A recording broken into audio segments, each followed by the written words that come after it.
Until this point, almost all Naruto fillers had one thing in common: an eagerness to always present themselves as coherent with the canon as possible.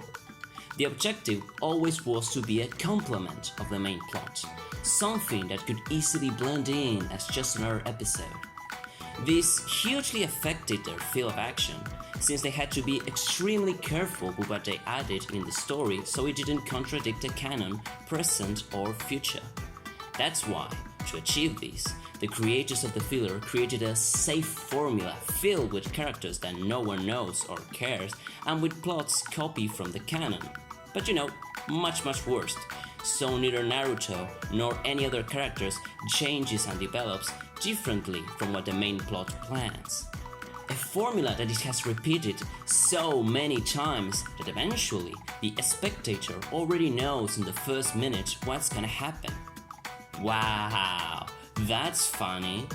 But the OVAs, these special episodes, offer us something completely different and fresh.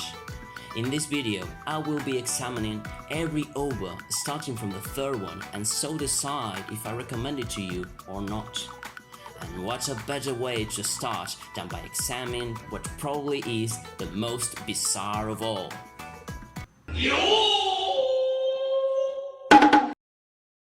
Although technically located after the Konoha Crash arc, the plot makes itself clear in the very first minutes with the appearance of dead characters, or that it's not coherent that they are there, that it has no intention of being canonically correct whatsoever.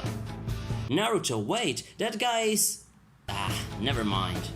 This is the first filler that seems to accept its place as something a part of the real anime, instead of pointlessly trying to be a part of the canon. This allows a creative freedom rarely seen in the filler, that here was used to carry the usual humor of Naruto to such extreme limits only seen in these weird Japanese commercials. Consomme punchy. Just by saying that the actual plot revolves around Naruto trying to win a competence while preventing him from shitting himself is enough to make my point clear. Obviously, this humor tends to be weird to us Westerners, making many of these jokes not particularly funny. Man, please leave Naruto alone, he's suffering enough. But the almost morbid curiosity to see how much weird this thing can get is enough to keep you entertained the whole 10 minutes length, a perfect duration just before the plot gets tiresome. Yes, there are some fillers, like the first two OVAs, that were not just entertaining but also brought somewhat of a plus to the anime by expanding it a bit in some crucial areas. This short does not achieve this in the slightest, but it is undoubtedly one of the weirdest and yet refreshing experiments I have ever seen. If you are interested in that sort of content and you're fed up with the same plots of the fillers, I super recommend this OVA.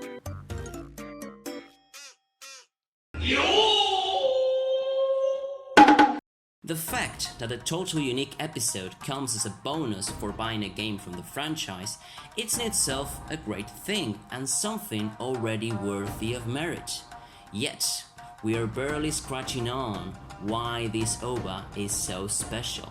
Its way to connect two totally different media together, anime and video games.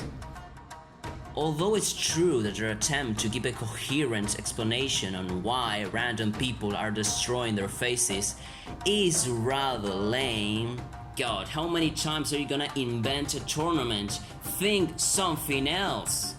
The OVA still managed to create a very acceptable plot.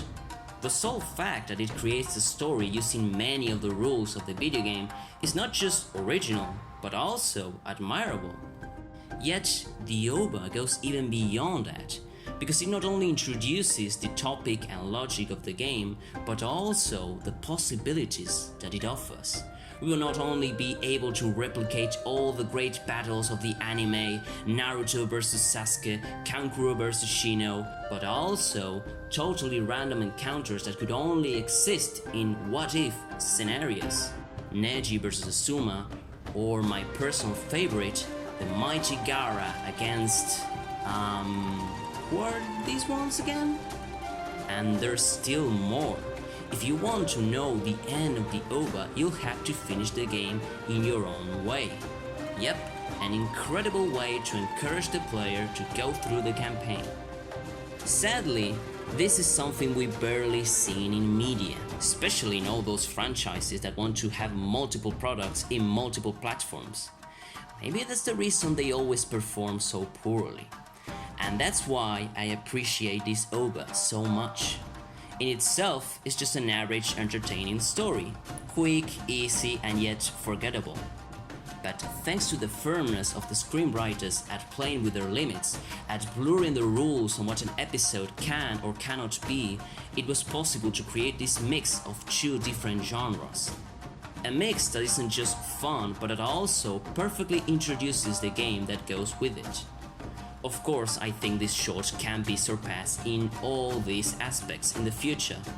But for now, where stories like this are more weird and normal, this OVA stands out as the base of something promising.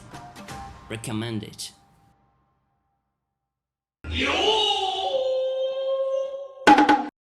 So far, we had praised all these OVAs for looking out their own identity, outside of what the series usually offer.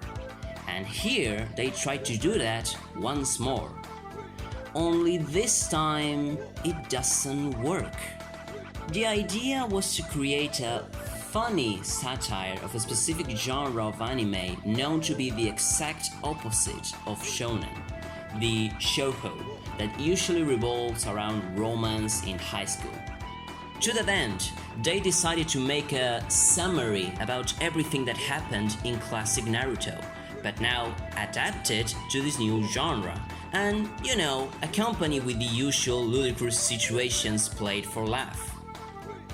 However, the first problem with this resume is that it doesn't make any sense at all. This is mainly because all the events of the OVA are vaguely tied with the actual plot of Naruto, which makes it hard to follow. And the fact that many times they go off the rails to make nonsense like Naruto joining the mafia doesn't help at all. It's just so confusing. And if that wasn't enough, the whole episode is narrated by Sakura and Ino, who seems to try to sound their voices way more annoying than usual.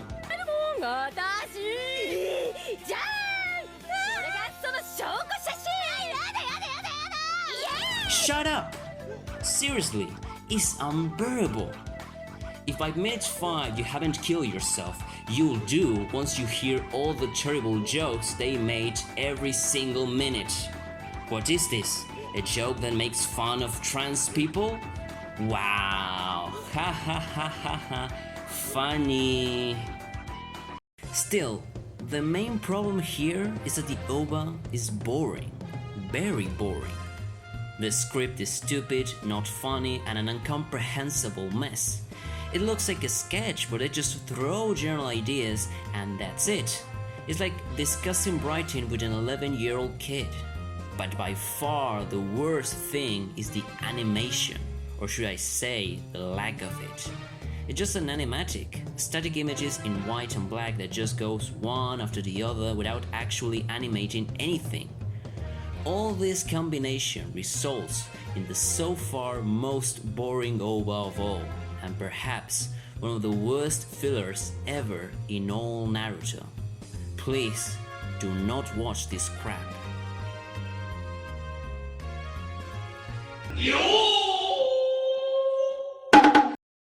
Once again, we found ourselves with another episode that comes as an extra for a video game, I think.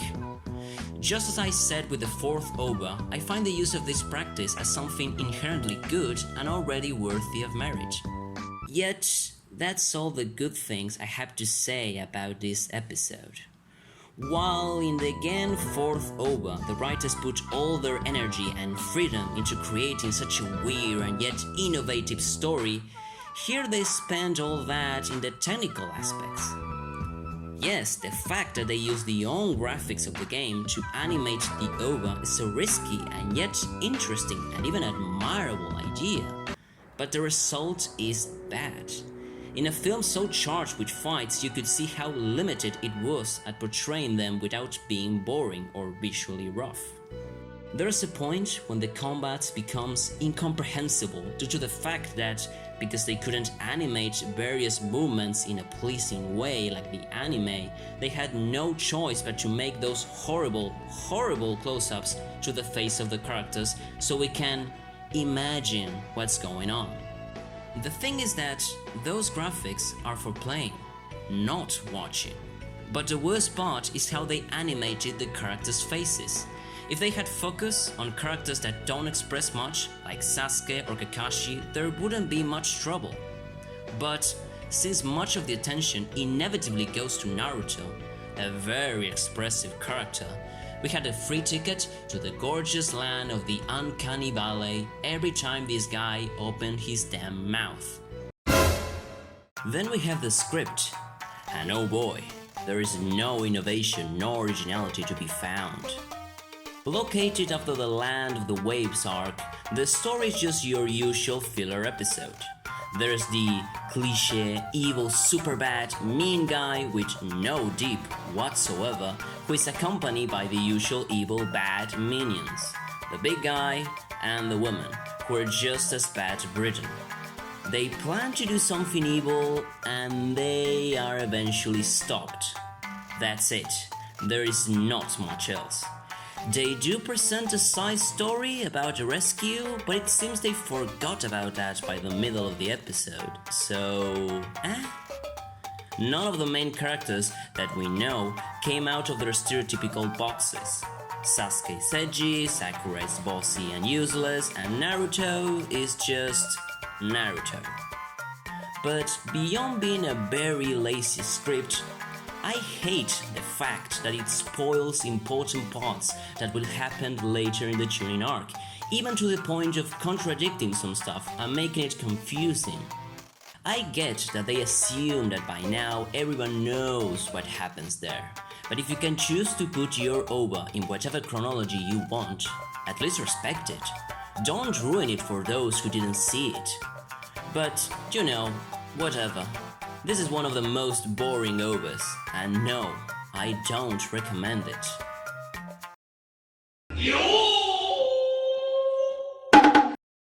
Vaguely located somewhere between Arc 1 and 3 of classic Naruto, luckily, this OVA escapes the tendency of being boring or just awful like the last two.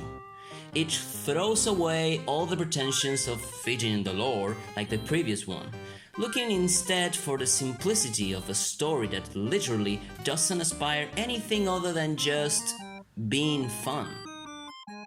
The plot revolves around a genie of the lamp that appears by chance and will later cause a fight between all the kids of the leaf to see who can ask for a wish.